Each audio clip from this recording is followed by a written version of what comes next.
Welcome back, ladies and gentlemen, to Fallout 3. My name's Camel, and in this video we will be running through all of the craftable weapons that can be crafted in Fallout 3. When discussing location, I will be referring to the location of the item schematics and not the items themselves. And just to clarify, to craft any of these craftable weapons in Fallout 3, you will need to find at least one copy of the item schematics, you will need all of the required ingredients, and you will need to craft the item at a workbench.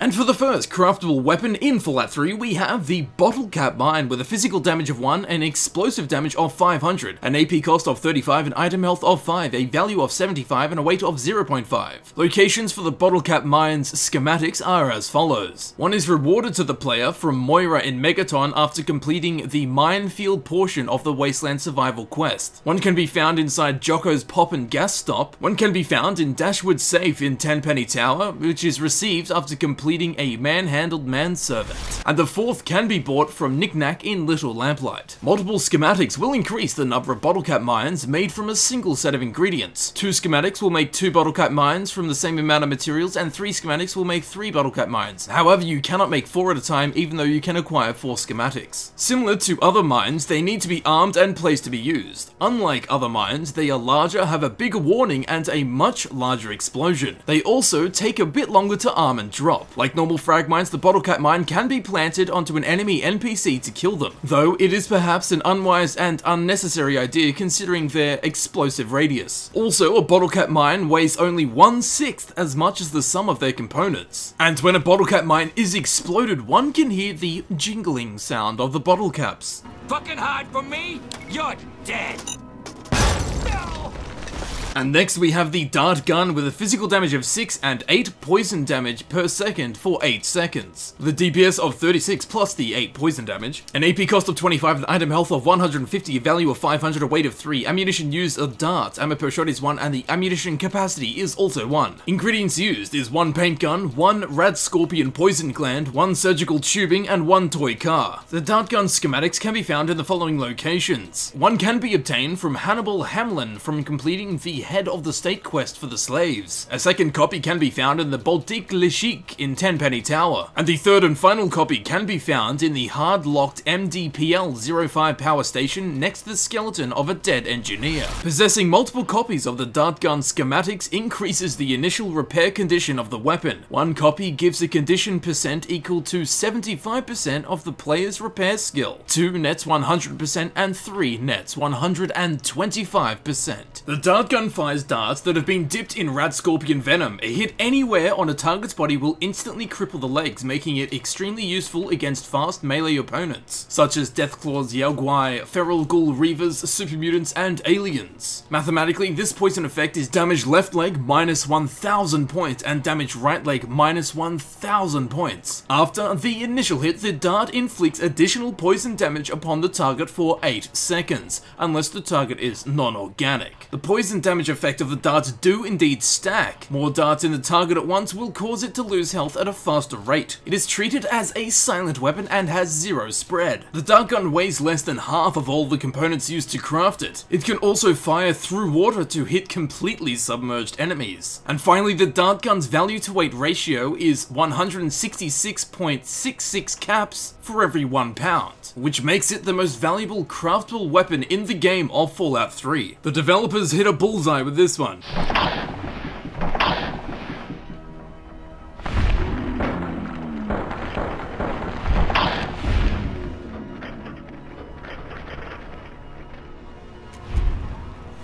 Next we have the Deathclaw Gauntlet with a damage of 20, a DPS of 32.6, an AP cost of 26, an item health of 600, a value of 150, and a weight of 10. Ingredients is 1 Deathclaw hand, 1 leather belt, 1 medical brace, and 1 wonder glue. The Deathclaw Gauntlet schematics can be found in the following locations. The first schematic can be found at the F. Scott Key Trail and Campground. They are found inside a trailer, usually guarded by a Deathclaw. A second schematic is rewarded to the player for completing the unmarked quest Council Seat in favor of Bannon in Rivet City. And the third Deathclaw schematic is found on a Wastelander settler in the Wounded Deathclaw random encounter. The encounter only occurs once per player character. Possessing multiple copies of the schematics will increase the initial repair condition of the weapon. One copy gives a condition percent equal to 75% of the player's repair skill, 2 gets 100%, and 3 gets 125%. The Deathclaw Gauntlet is the strongest unarmed weapon in terms of damage in the game of Fallout 3. However, it does have a much higher AP cost compared to other unarmed weapons. Attacks with the Deathclaw Gauntlet disregard damage resistance from any type of armor. Thus, while it appears to be equal in damage to the Power Fist, it is actually far superior against armored foes, due to its armor-piercing ability and 5 times critical chance multiplier. The Deathclaw hand in the finished model of the weapon appears to have a lighter skin color than the normal Deathclaw hand. Oddly enough, if you compare the size of a Deathclaw Gauntlet with the Deathclaw's hand, the gauntlet appears to be much smaller. And with all that in mind, the Deathclaw Gauntlet weighs twice as much as all of the components used to craft it. My physics!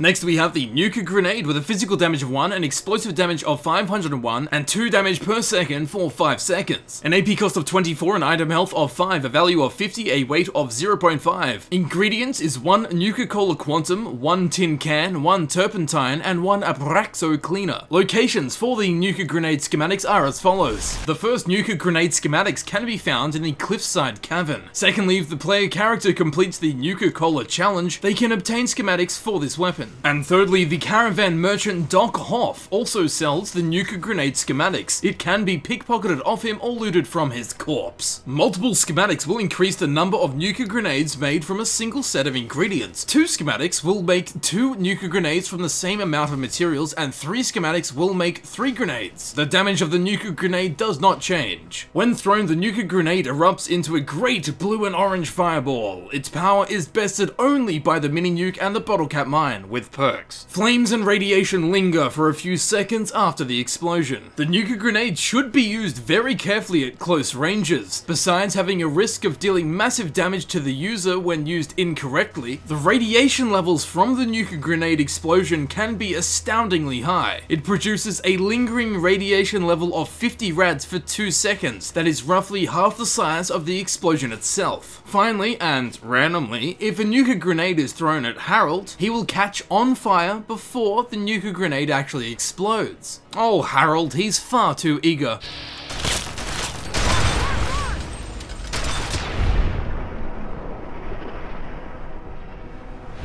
Steaming through the list, we have the Railway Rifle with a damage of 30, a DPS of 60, an AP cost of 24, an item health of 200, a value of 200, a weight of 9. The ammunition used is the Railway Spike, ammo per shot is 1, and the ammunition capacity is 8. Ingredients used is 1 crutch, 1 fission battery, 1 pressure cooker, and 1 steam gauge assembly. The location for the Railway Rifle schematics are as follows. 1 can be bought from Tulip in Underworld, a second can be found inside the substation of the MDPL 13 power station, and the third copy of the Railway Rifle schematics is rewarded to the player from Abraham Washington after completing the quest Stealing Independence. Possessing multiple copies of the schematics increases the initial repair condition of the weapon. 1 copy gives a condition percent equal to 75% of the player's repair skill, 2 gets 100%, and 3 gets 125%. Though the Railway Rifle is only moderately damaging, it is very effective at dealing limb damage, making it able to cripple limbs with just 1 shot. On the killing shot, a spike may tear off the struck limb or head and possibly pin it to a fixed object, for example a wall or a floor. However, its accuracy is not perfect and the rifle will often miss at long range. It is also remarkably effective at disarming enemies, as it will often launch their weapons a substantial distance on a VATS hit. It has a high critical multiplier which, depending on one's base critical chance, can make it highly effective. The Railway Rifle only weighs 1/3 of the weight of all of its components. The Railway Rifle will help you get ahead in the wasteland. In all seriousness, it's an excellent weapon and it sticks in people's minds.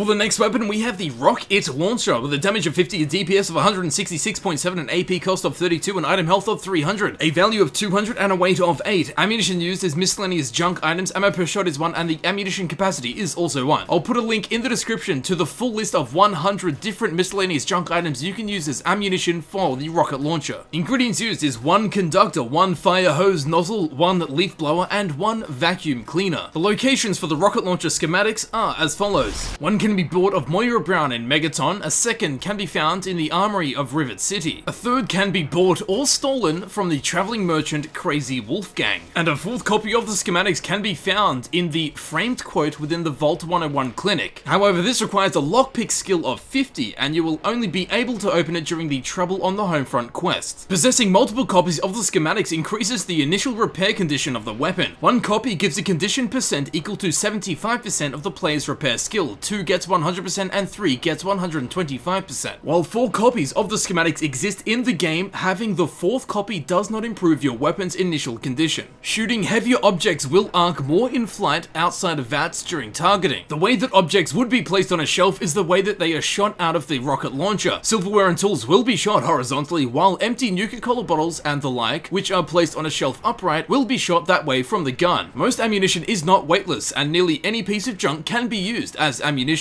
which can be recovered and reused after a fight. Regardless of what ammunition you use, it will do the same damage. And although it does shoot junk, my humor cannot be used as ammunition.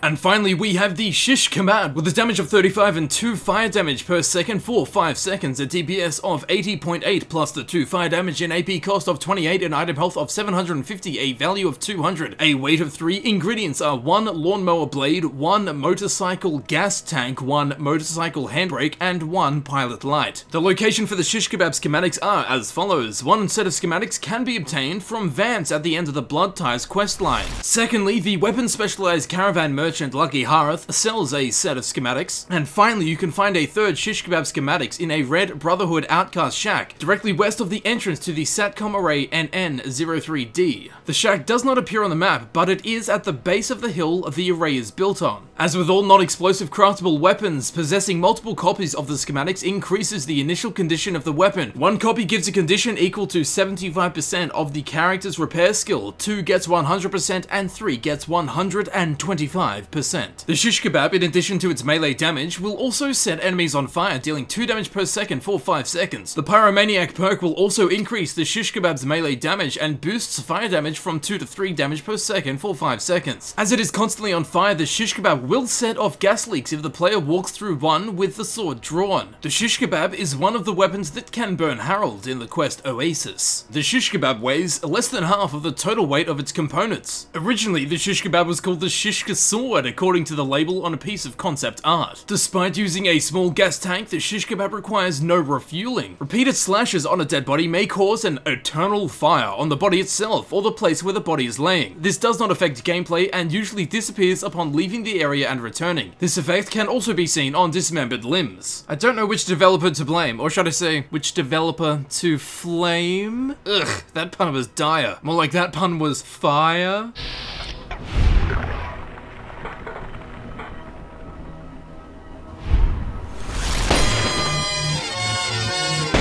There we have it. That does conclude the video on craftable weapons in Fallout 3. I hope you enjoyed this video and I hope you got a taste as to what's to come in Fallout 4. Follow me on Twitter. As you can see on screen, there are other videos in this series and I have made them for you to watch, so please feel free to binge watch all of them. No, seriously, watch all of them. Follow me on Twitter. If you did enjoy this video, please don't forget to leave a like. Don't forget to leave a comment letting me know your favorite weapon and your favorite kill time. Be sure to share this video amongst your fellow Vault dwellers, and as always, if you did enjoy this video and you would like to see videos similar to this one, please subscribe. It helps me know people are interested in these kind of videos, and in the long run will result in more of these kind of videos. Follow me on Twitter. I'd like to thank you very much for watching, and I will see you very shortly in the next video. I'll see you there.